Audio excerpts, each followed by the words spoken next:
వాయిదా ప్రతిపాదనలు జె కిషన్ రెడ్డి గారు రాష్ట్ర హైకోర్టు తీర్పు మరియు ముస్లింలకు మతపరమైన రిజర్వేషన్లు కల్పించడం గురించి ఇచ్చిన వాయిదా ప్రతిపాదన తిరస్కరించడమైనది. శ్రీ రేవంత్ రెడ్డి గారు మరియు ఇతరులు రాష్ట్రంలో రైతుల సమస్యలు మరియు వారి స్థితిగతులపై చర్చను కోరుతూ ఇచ్చిన వాయిదా ప్రతిపాదన తిరస్కరించడమైనది. Now 0 hour.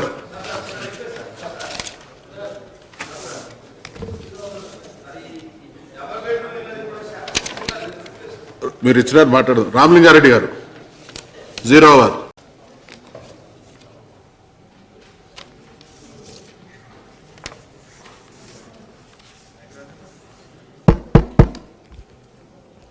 అధ్యక్ష, వాస్తవంగా మన తెలంగాణ రాష్ట్రంలో ఎన్నో అభివృద్ధి సంక్షేమ పథకాలు చేపట్టడానికి ఈ రాష్ట్ర ప్రజానీకాన్ని ఇసుక సంక్షోభం వేటాడుతుంది సార్. ఏ గ్రామానికి వెళ్ళినా కానీ శాండ్ దొరకక వాస్తవంగా ఎన్నో డెవలప్మెంట్ కార్యక్రమాలన్నీ ఆగిపోతున్నాయి. కనీసం కుటుంబ పెద్ద మంది చనిపోతే చిన్న సమాధి కట్టుకుందామంటే కూడా ఇసుక దొరకలేదు. ఈరోజు గతంలో ఇసుకనంతా సీమాంధ్ర సర్కార్ పరిపాలనలో మొత్తం దొంగలు దోసుకపోయినరు. ఇప్పుడు తెలంగాణకి కష్టం వచ్చింది కాబట్టి ప్రభుత్వం మరి దీని మీద నిశ్చితంగా పరిశీలించి తెలంగాణ ప్రజలకు ప్రభుత్వ కార్యకలాపాలు చేయడానికి ఉచితంగా ఇసుకను సప్లై చేయించాలి. అనవసరంగా ప్రభుత్వం చేపట్టిన చర్యల మూలంగా కొంతమంది అధికారులు కూడా అత్యుత్సాహంతో ఎక్కడ దొరికితే అక్కడ ఇసుక చేస్తున్న ట్రాక్టర్లను లారీలను సీజ్ చేస్తూ మరి తెలంగాణ ప్రజానీకానికి చాలా ఇబ్బందులకు గురి చేస్తారు. కాబట్టి దీని మీద సంబంధిత మంత్రి గారు సరైన సమాధానం చెప్పి ప్రజలకు ఇసుకను అందుబాటులోకి తీసుకురావాలి, లేకుంటే ఆల్టర్నేటివ్ ఏదైనా ఏర్పాటు చేయాల్సిందిగా మేము డిమాండ్ చేస్తున్నాం. సభ్యులు చెప్పింది నోట్ చేసుకున్నాం అధ్యక్ష. ఆలయ వెంకటేశ్వర రెడ్డి గారు. అధ్యక్ష, మీ ద్వారా ఇరిగేషన్ మంత్రి హరీష్ రావు గారిని రిక్వెస్ట్ చేస్తూ ఉన్నాం. అధ్యక్ష, నా కాన్స్టిట్యూన్సీలో ఉన్న కోయిల్ సార్కి సంబంధించి ఆల్రెడీ పాత ఆయకట్టు 12,000 ఉంటే కొత్త లిఫ్ట్ ఇరిగేషన్ ద్వారా 38,000 ఆయకట్టు అయింది. మొత్తం 50,000 ఎకరాల ఆయకట్టు అయింది. కానీ కోయిల్ సార్ కెపాసిటీ మాత్రం పెంచలేదు అధ్యక్ష. అందుకే దాని ఉన్న కెపాసిటీ 2.24 టీఎంసీ నుంచి దాన్ని ఒక 5 టీఎంసీల వరకు కెపాసిటీ పెంచాల్సిన అవసరం ఉంది. అదేవిధంగా నీటి కేటాయింపులు ఏదైతే 3.9 టీఎంసీ ఉందో దాన్ని 10 టీఎంసీలను చేయగలిగితేనే మనం 50,000 ఎకరాలకు ఆయకట్టు ఇచ్చే అవకాశం ఉంది. అదేవిధంగా కోయిల్ సార్ కింద లెఫ్ట్ టు రైట్ కెనాల్లో దాదాపు 55-60 సంవత్సరాలు అయింది అధ్యక్ష. అవి అందుకే ఆ కాల్వ లైనింగ్ కానీ స్ట్రక్చర్ కానీ మోడరేషన్ చేయాల్సిన అవసరం ఉంది. కాబట్టి left to right canal moderation చేస్తూ కోయిల్ సార్కి సంబంధించిన ఫ్లడ్ ఫ్లో కెనాల్ ద్వారా 11 గ్రామాలకు చెరువులకు నింపేదానికి ఆల్రెడీ ప్రపోజల్స్ గవర్నమెంట్కి పంపించినాం. గౌరవ ముఖ్యమంత్రి గారు కూడా అంగీకరించినారు. కాబట్టి వీటన్నిటిని అదేవిధంగా లెఫ్ట్ కెనాల్ ద్వారా ఇంతకుముందు ప్రభుత్వంలో కొంత ఏరియా వరకే నీళ్లు పారే విధంగా నిర్ణయం తీసుకున్నారు అధ్యక్ష. దాని తర్వాత కూడా ఒక 8,000 ఎకరాలకు నీళ్లు పారే అవకాశం ఉంది. రాజోలి తర్వాత అమ్మాపూర్ అని అదేవిధంగా దాసరిపల్లి అనే గ్రామాలకు సంబంధించి. అందుకే నేను గౌరవ మంత్రి గారి దృష్టి కూడా తీసుకెళ్లడం జరిగింది. ఇవన్నిటిని కలిపి తొందరగా దాన్ని టెండర్ పిలిచి ఈ రైతాంగాన్ని ఆదుకోవాలని ఒక్కసారి మన మంత్రి గారిని మీ ద్వారా కోరుకుంటూ, అదేవిధంగా మిషన్ కాకతీయ కింద 1లో కానీ 2లో కానీ అధ్యక్ష చెరువులు తీసుకున్నాం. మనం చెక్ డ్యామ్లు అనేది ఎక్కడ తీసుకోలేదు. కాబట్టి నా కాన్స్టిట్యున్సీలో కందూరు వాగు ఒకటి పెద్ద వాగు ఉంది. అదేవిధంగా సీసీకుంట మండలంలో ఊక చెట్టు వాగు ఉంది. కాబట్టి ఈ స్ట్రీమ్ల మీద తప్పనిసరిగా చెక్ డ్యామ్లను కంపల్సరిగా మిషన్ కాకతీయ 3 కింద తీసుకోవాలని నేను మంత్రి గారిని రిక్వెస్ట్ చేస్తా ఉన్నాను. సార్, గౌరవ సభ్యులు చెప్పింది ప్రభుత్వ పరిశీలనలో ఉంది అధ్యక్ష. తగు సమాధానం పంపిస్తాం. జీవన్ రెడ్డి గారు. అధ్యక్ష, గౌరవ ఆర్థిక శాఖ మంత్రులు నోట్ చేసుకుంటే బాగుంటుంది అనుకుంటా. ఇది Telangana state housing corporation employees సంబంధించిన అంశం అధ్యక్ష. ప్రభుత్వ స్థాయిలో సేవలు అందించేటటువంటి వారు ఎవరే కానివ్వండి, విదర్ దే ఆర్ కాంట్రాక్ట్ సర్వీస్ కానివ్వండి, అవుట్సోర్సింగ్ సర్వీస్ కానివ్వండి, అసలు తాత్కాలిక ఉద్యోగ వ్యవస్థ అనేది లేకుండా కాంట్రాక్ట్ రిక్రూట్ అయినటువంటి వారే కానివ్వండి, అవుట్సోర్సింగ్గా సేవలు అందిస్తున్న వారే కానీ అందరినీ కూడా క్రమబద్ధీకరించి వారిని శాశ్వత ప్రాతిపదికన వారి ఉద్యోగస్తులుగా తీర్చిదిద్దడం జరుగుతుందని చెప్పని రాష్ట్ర ప్రభుత్వం పేర్కొనడం అంశం మనకు అందరికీ తెలిసిందే అధ్యక్ష. ఈ స్టేట్ హౌసింగ్ కార్పొరేషన్లో దాదాపు 1690 మంది అవుట్సోర్సింగ్ ఎంప్లాయీసే 2006 ఆ ప్రాంతంలో నియామకం చేయబడి మరి అప్పటి నుండి దశాబ్ద కాలం వారు సేవలు అందిస్తున్నప్పటికీ వాళ్ళ ఈ గృహ నిర్మాణ సంబంధించి మరి ప్రభుత్వ ఆలోచన విధానం ఏంటో తెలిసి రావటం లేదు. కానీ ఒకవైపు ఏదైతుందో నిర్మాణ రంగం మరి ఇంకా ఆరంభానికి నోచుకున్నట్లేదు. నిర్మాణ రంగం ఆరంభానికి నోచుకోకపోవటమే కాకుండా ఆ కార్పొరేషన్ పూర్తిగా రద్దు చేసే విధంగా ప్రభుత్వం చర్యలు చేపట్టి ఈ అవుట్సోర్సింగ్ ఎంప్లాయీస్ అందరినీ కూడా 31 మార్చ్ 2016 నాడు తొలగించినట్టు ఉత్తర్వులు జారీ చేయడం జరిగింది.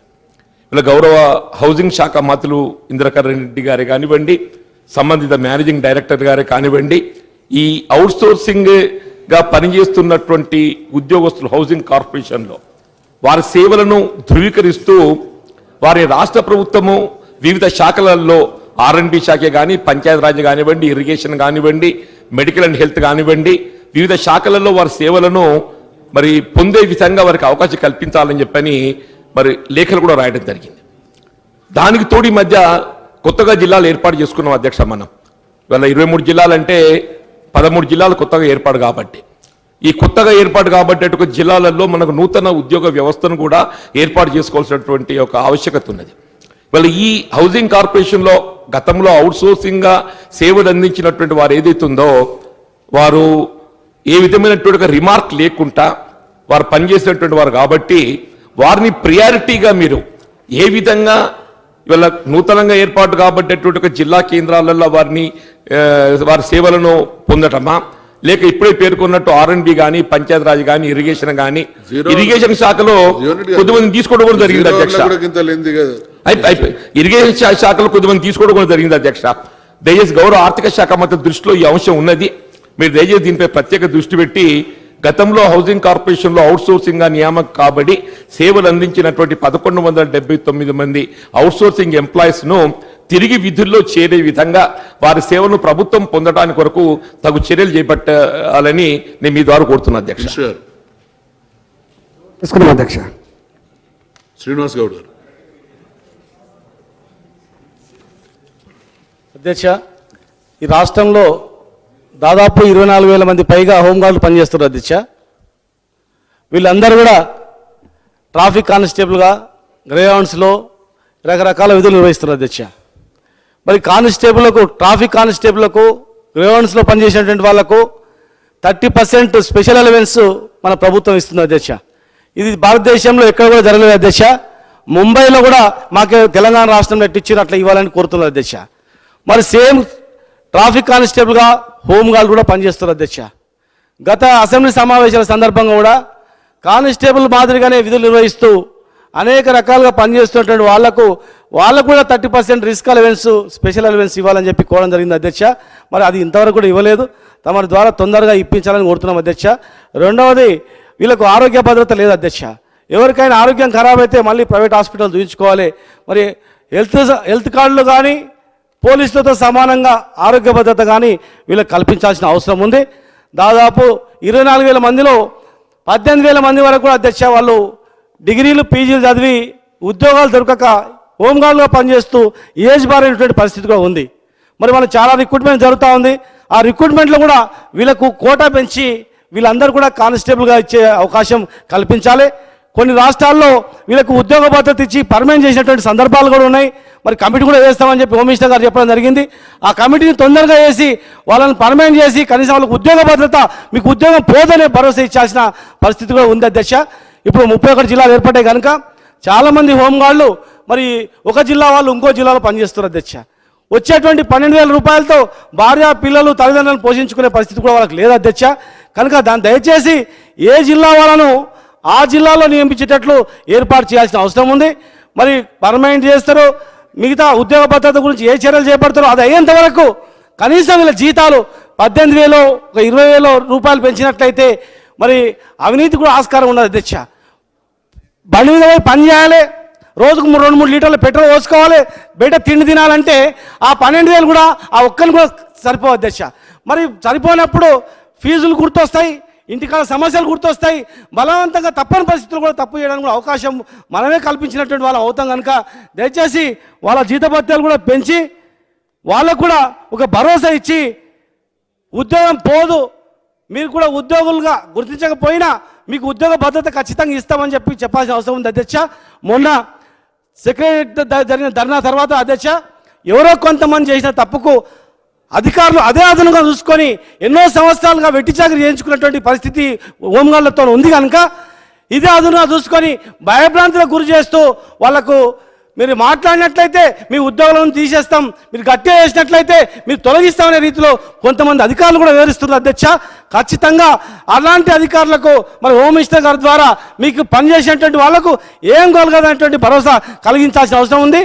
మా ముఖ్యమంత్రి గారు వారికి హోంగార్డులకు జీతాలు పెంచి రాబోయే రోజుల్లో అనేక రకాలుగా ఆదుకుంటారని చెప్పి వారికి భరోసా కూడా ఇవ్వడం జరిగింది కనుక అది అమలు అవుతున్నాయి. మరి అలాంటి అధికారుల వల్ల ప్రభుత్వానికి కూడా చెడ్డ పేరు వచ్చే అవకాశం ఉంది కనుక వాళ్ళను నియంత్రించాల్సిందిగా మీ ద్వారా కోరుతున్నాను అధ్యక్ష. అధ్యక్ష, ఈరోజు 5వ క్వశ్చన్ ఉండే అధ్యక్ష హోంగార్డ్స్ మీద, అది టైం అయిపోయింది, క్వశ్చన్ రాలేదు. కానీ మన ఎమ్మెల్యే గారు గౌడ్ గారు చెప్పినటువంటి విధంగా వారికి న్యాయం చేస్తాం, తప్పకుండా వారికి ఏం అన్యాయం జరగదు.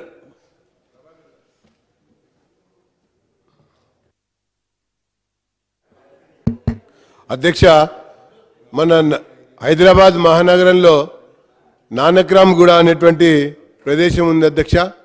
అక్కడ అత్యంత ప్రాచీన దేవాలయం రంగనాథ స్వామి దేవాలయం ఉంది అధ్యక్ష.